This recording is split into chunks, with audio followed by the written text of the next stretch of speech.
They called me the paperwork husband. Not to my face, not at first. But the Canari have a particular quality of silence, a silence that communicates exactly what they wish it to, delivered like a door closing softly on purpose. And within a week of my arrival at the compact high hall, I understood the shape of what the court thought of me. The border liaison roster had assigned me by administrative error. I had been meant to attend a trade arbitration on Sector 14's rim. Some clerk had typed the wrong chamber number, and I had walked through the wrong door on the wrong morning and shaken the wrong hand. And 6 months later I was still there, living in a consort's annex, 3 levels below the Canari Compact's assembly floor, officially recognized as the paired consort of Empress-Designate Vithara Sol Ken. I want to be precise about what that recognition actually meant in practice. It meant the court's junior aides stepped aside in the corridors with the particular speed of people who know they are expected to step aside and resent it. It meant the chancellor's senior staff referred to me in Canari as the threshold anomaly, which their translation protocols rendered politely into standard as the human consort. It meant that twice a week I sat in the East Gallery of the Assembly Chamber and watched Vithara Sol Ken conduct the business of a star system's governance, with the composure of a woman who had been doing it since before she could pronounce the full title. She was striking in the way that functional authority tends to be striking. Nothing performed, nothing decorative. Dark slate blue skin, cropped silver-white hair kept at the jaw on one side and shorter on the other. A military cut she had apparently maintained since her years as a fleet observer. Pale gold eyes with a faint luminescence that was not bioluminescent so much as it was simply the look of a person who has never stopped processing what she sees. She did not look at me during assembly sessions. She did not look at me during formal dinners. She looked at me precisely once in those 6 months, on the morning of the 42nd day, when I was standing in the lower corridor eating flatbread I had brought from the transit commissary, because no one had told me about the consort's morning meal service and I hadn't thought to ask, and she had come around the corner with 2 aides and stopped, and looked at me for perhaps 4 seconds, and then walked on without speaking. I had been a frontier patrol sergeant for 19 years before I retired. I have stood in corridors in worse circumstances than that one. The court read my indifference as stupidity. I understood that. A human male who does not flinch under a Canari court's collective assessment is, in the court's experience, either genuinely stupid or genuinely unbothered, and given the administrative nature of my arrival, they had made a reasonable inference. What they had not considered, what Chancellor Thurek, with his meticulous sourced intelligence on human behavioral norms, had genuinely failed to account for, was that there is a third option. That a man can be unbothered not because he lacks the social intelligence to understand what is being communicated, but because he spent 19 years learning that the thing communicating most loudly is rarely the thing that matters. Thurek called the assembly session on a gray morning in the 6th month.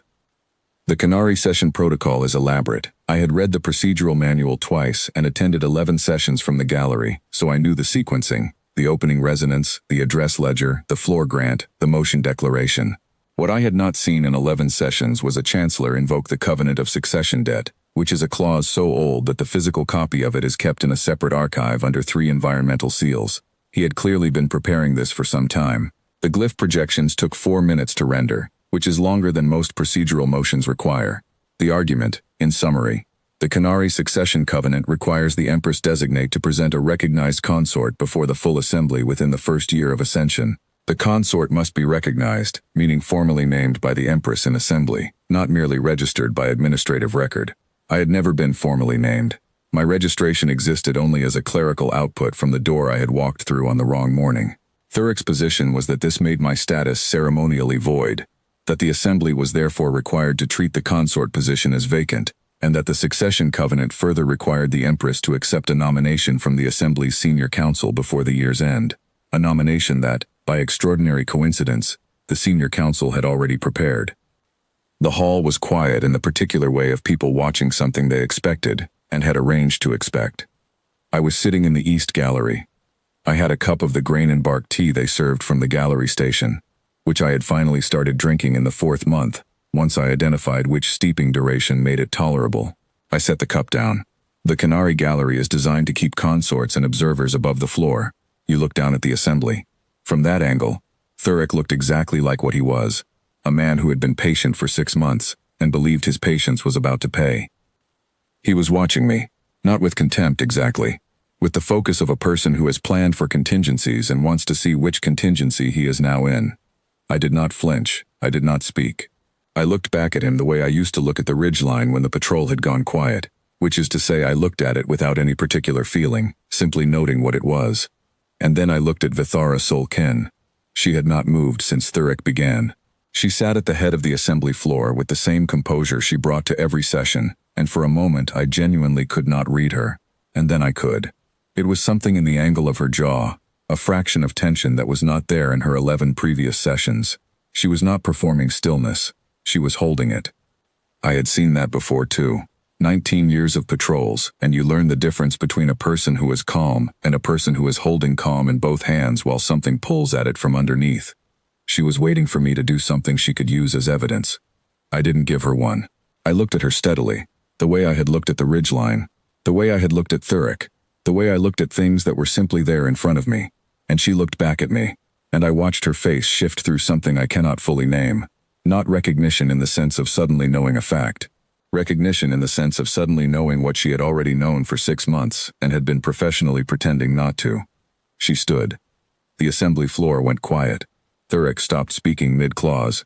The glyph projections kept rendering into air that had suddenly changed its quality. She did not invoke a procedural counter. She did not cite a covenant article. She looked across the chamber floor, past Thuric and his glyph renderings and his 6 months of careful preparation, up to the East Gallery, and she said my name.